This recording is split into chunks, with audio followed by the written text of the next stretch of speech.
Мына елдің қасиеті, жердің қасиеті, бабалардың рухы, біздің ұлы жазушымыз Чыңгыз Торакөз Айтматовты мына берді, ұлы инсанды берді. Айтматов бұл дүниелік масштабтағы планетардық ұлы жазушы, ойшыл, философ, гуманист Чыңгыз Айтматовтың ысымы бұл дүниелік әдебиаттағы, мен баяда айттым, шекерде, әдебиатта бұл Шекспир, Толстой менен бір қатарда тұрған мына инсан біздің ағауыз қырғыз Чыңгыз Торакөз Айтматов болады. Дүниеде ең көп оқылған жазушы қатары ЮНЕСКО тізімесінде мына Айтматов 3-ші орында тұрады. Мына Манас менен Чыңгыз мына қырғызды бүт дүниеге танытқан, Алла Таластан болады, құрметті ағайын туғандарым, Таластан болады. Чыңгыз Торакөз жөнінде тоқталып кетсем болбойт. Мен егерде менен сұраса, ең қайсы жашоңдоқы жақсы минуттар қайсылар десе, мен айтатылым 95 жылы жас кезімде Элекөлдө жиында Кыргыз мемлекетінің бірінші чакырылышында Чыңгыз Торакөз Айтматов менен чогуу депутат болуп отурганым айтатылым. Ал кишинин ордунда отурганмын. Ал киши келгенде Аким Алиев болуп, жанында отурганмын. Кудайым ушундай мага насип кылган. Ал кишинин сөзүн укканмын. Анан көрбөйсүзбү? Анда кабинет аз болчу, жаңы парламент курулуп.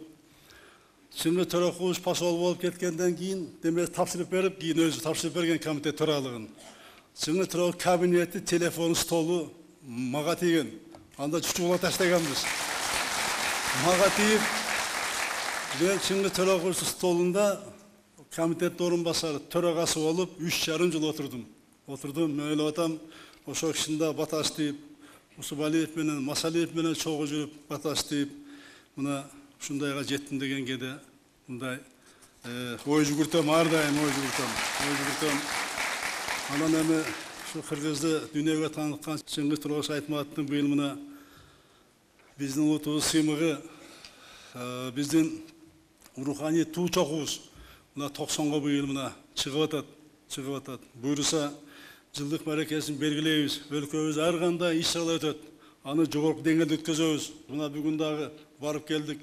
Чыңгыз ордону дагы ушуну баштайлы, комплексни баштайлы деп ошол жерге барып көрүп келди. Буйруса ал жака дагы Чыңгыз ордону шекерге мына буйруса бүтүрөбүз, быйыл баштайбыз.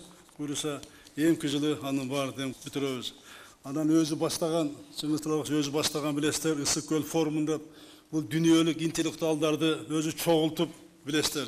Бірінші баштаған, мына быйылдағы бұны өткөрөбүз, Құда қаласа. Күзүндөсү октябрь айын этегинде өткөзөбүз. Азыр 100ге жакын өлкөдөн катышабыз деп мына азыр өздөрү макулдугун берип атышат. Анан эми Чыңгыз Торакөздүн сөздөрү эч кандай нетижеден кетпейт. Китептерин окуганда өзгөчө китеп. Баякыл канткенде адам улуу болот. Бул дүйнөдө адамга эң кыйын, бул күнүгө адам болуш деген сөздөрү, бул эми залкарыбыздын өзүнчө бир бөлүнүп башкача болуп турганы, өзүнчө Кудайым берген адам болуп турганы мына өзү айтып турат. Анан Чыңгыз Торакөздүн эң негизги касиети, мен мына ошол чогуу жүрдүм депутат болуп, бул ар дайым ынтымакка, биримдикке үндөшүү.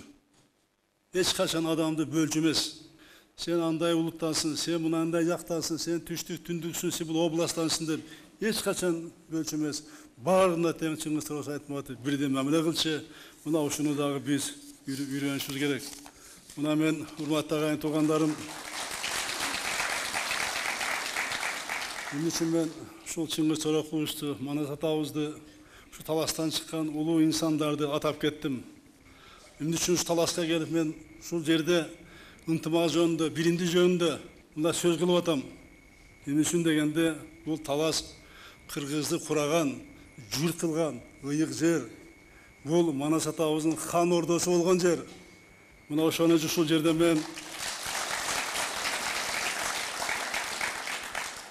кыргыз мамлекетинин элинде өзөгү болгон, улуттук тамырдагы ушу касиеттүү талас болгон. Ошон үчүн мен буну эстетип, ынтымак, биримдик жөнүндө ошон үчүн кыскача сөз кылдым, урматтуу агайын туугандарым.